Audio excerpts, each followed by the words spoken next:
Hi everybody, it's me Joyce, and you're watching JoyceIRL. That was delicious! I hope you all had a really good weekend and a Merry Christmas. I did. I had a very, very good holiday, and I'm suffering from post-holiday cold syndrome, whatever. That's not what it's called. I'm suffering from a cold. You know, it's like one of those colds that come and then it's like, oh, we're just kidding, we're gonna leave, and then it goes away and then it comes back. Well, that's what I'm going through right now.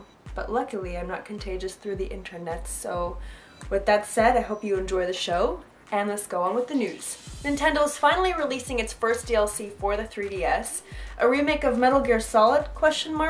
And Bungie's answer to video game graphic issues. Nintendo recently added support for downloadable content on the 3DS, and they're finally putting it to use for the first time with the game Fire Emblem. Nintendo's goal of DLC is to make sure that it extends the life of the game and doesn't feel like it could have just been placed in the hard copy of the game.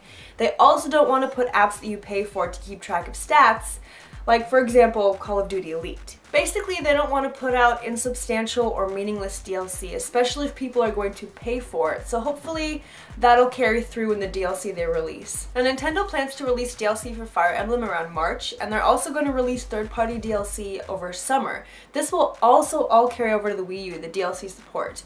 Now, these release dates are only meant for Japan, and there's no word yet on when all of this stuff will be released on my side of the world.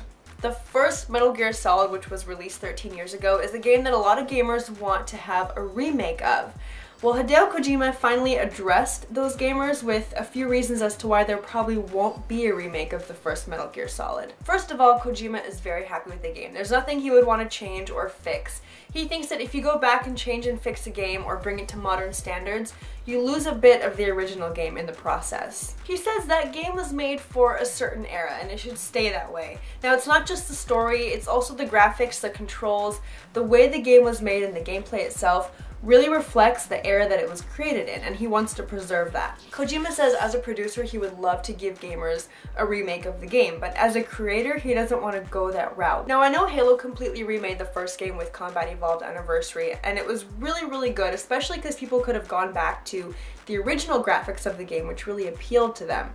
Now, I guess Kojima could go that direction with Metal Gear Solid, but, you know, if he doesn't want to, it's all up to him. The senior graphics engineer of Bungie has revealed what he thinks are really big problems in video game graphics today, and he wants to solve those problems. Now, here are a few of his ideas. First and foremost, he says he wants to get rid of digital artifacts to allow for things like really clean foliage edges or really awesome realistic looking hair. Basically, he wants things to look so realistic that people forget they're looking at a computer monitor. Another thing he wants to emphasize is a super interactive environment, something really dynamic, something that responds to your avatar, to your character. He wants dynamic time of day.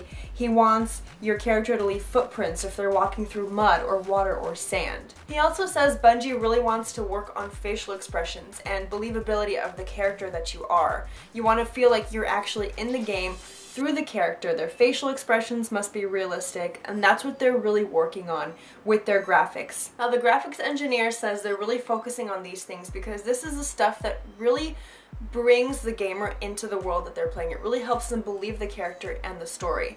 Now, in my opinion, I think gaming is really moving toward this direction already. I mean, we've got, you know, parts of LA Noire that are freakishly realistic, and I'm talking about the facial expressions. And then we've got parts of Skyrim that are super dynamic. The world around you reacts to you and what you do. But I think what Bungie wants to do, well, obviously, is bring all of this into one game. So I really hope they do a good job, and I'm excited to see what they do with it. Alright everybody, that's going to be it for my show today. Thank you so much for watching. Again, I hope you all had a really good weekend and that you're having an even better day today. If you have any questions, comments, or concerns, go and leave them in the comment section below, and I will be sure to read those. Alright guys, thanks again. I will see you all tomorrow. Bye.